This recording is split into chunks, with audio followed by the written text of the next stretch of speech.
When you think about World War I, you think tanks, trenches, and machine guns. But Britain had a weapon far more powerful than any gun, and most people have never heard of it. This weapon didn't fire bullets. It didn't drop bombs, yet it brought the world's most powerful empire to its knees and changed the course of history forever. And here's the kicker. This same weapon is being used right now, today, in economic wars happening all around you. You just don't see it yet. Stay right here, because what I'm about to reveal will change how you understand money, power, and war itself.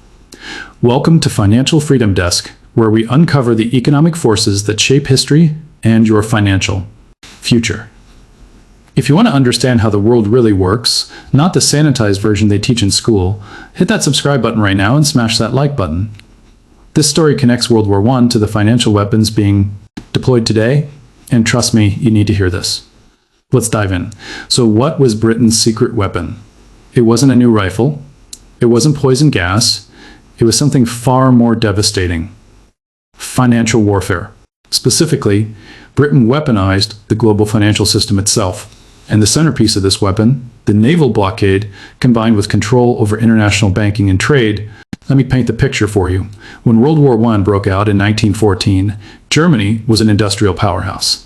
They had the most advanced chemical industry in the world, sophisticated manufacturing, a powerful military.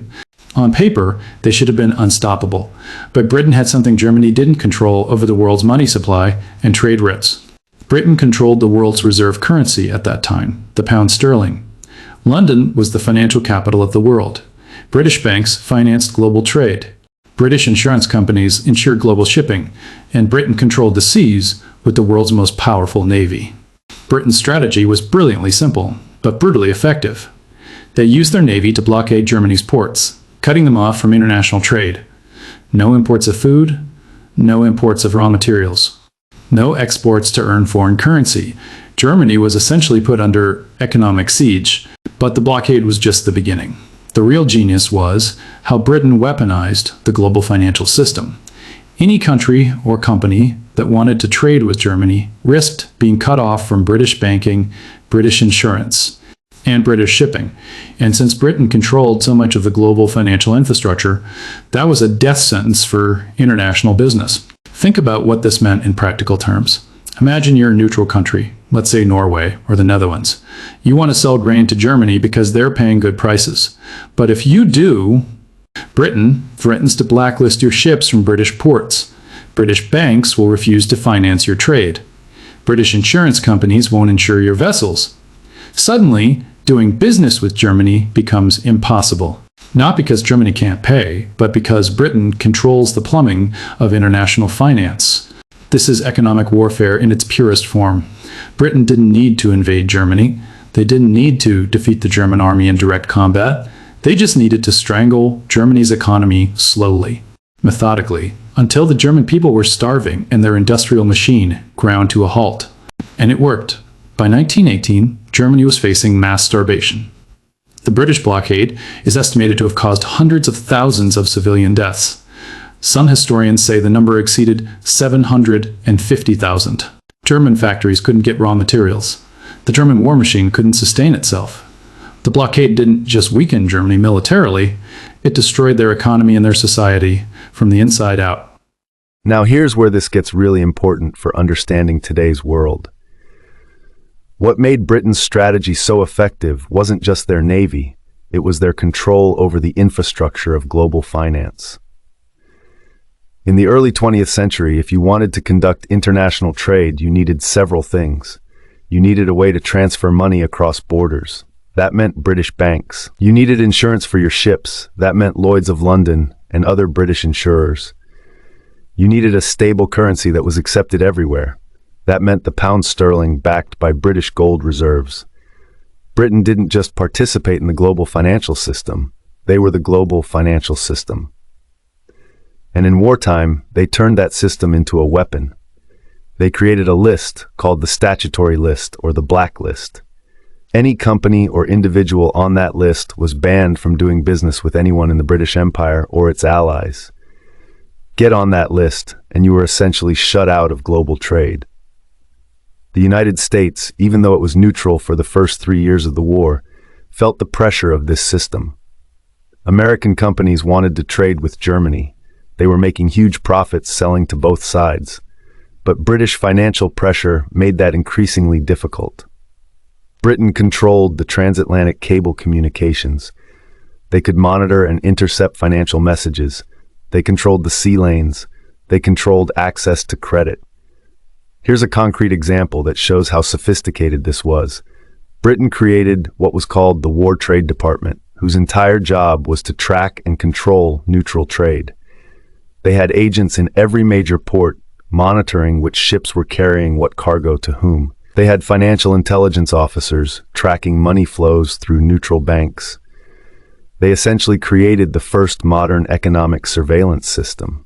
Now let's talk about the consequences, because this is where the economic weapon showed its true brutality. The British blockade didn't end when the war ended. Even after Germany signed the armistice in November 1918, Britain maintained the blockade for months. They used it as leverage in the peace negotiations.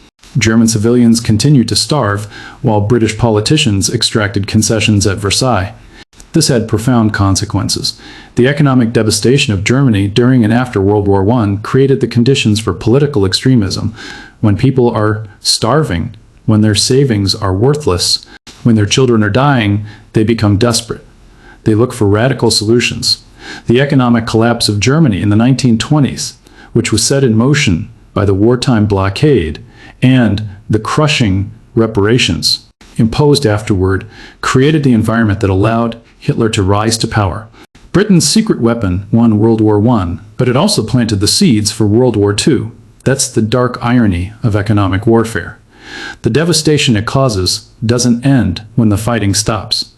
It reverberates through societies for decades. But here's what I really want you to understand.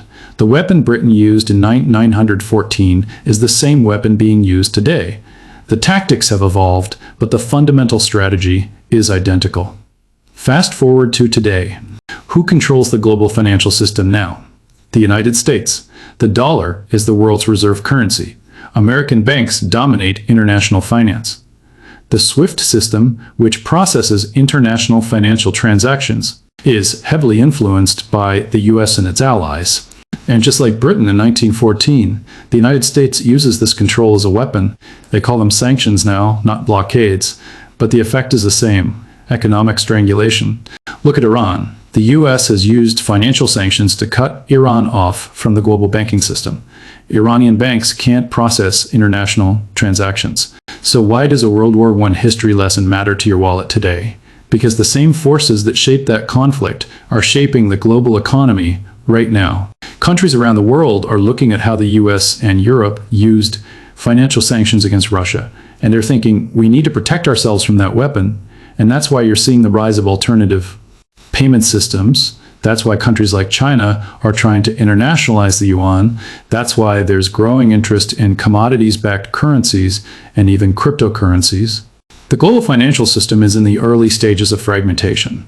The unified system that's existed since World War II, where the dollar is king and everyone plays by the same rules, that system is being challenged. And when the global financial architecture changes, it creates both enormous risks and opportunities. For you as an individual, this means diversification is more important than ever. Don't assume the system that's existed your whole life will exist unchanged for the next 20 years. Hold some assets outside the traditional banking system. Consider precious metals. Think about where your wealth is stored and who controls access to it. Britain's secret weapon in World War I wasn't steel or explosives. This is Financial Freedom Desk, where we connect the dots between history, economics, and your financial future. If this changed how you think about money and power, share it right now. Send it to someone who needs to understand how the world actually works. And drop a comment. Did you know about Britain's economic blockade before this video? What do you think about financial warfare being used today? I read every comment, and I want your perspective. Subscribe to Financial Freedom Desk for more insights that connect economic history to your financial future.